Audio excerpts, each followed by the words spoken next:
मन में सोच ही रही थी कि इसमें शायद कुछ रुपये होंगे, पर जाकर देखा तो कद्दू के बीज थे। उसने उस कद्दू के बीज को लगा दिए।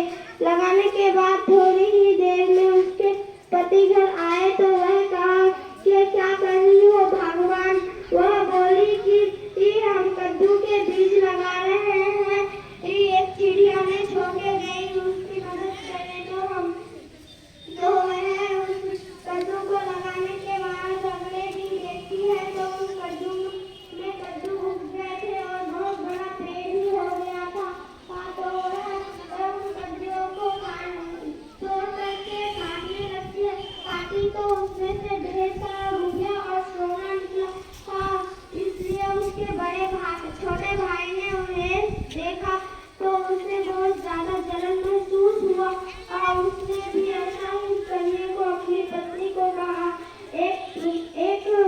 उसने जाकर के एक चिड़िया का पैर तोड़ दिया और उसे अपने घर के पास ही ला करके छोड़ दिया।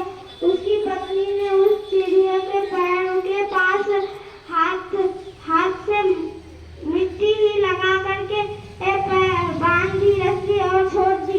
इसलिए उसकी पत्नी ने ऐसा की तो उसके घाव में दर्द होने लगा और वो चिड़िया उड़ गई। इसलिए उस चिड़िया ने एक कद्दू का बीज लाया और उसे भी दिया तो उसने उगाया तो उसे काटने पर उसमें बम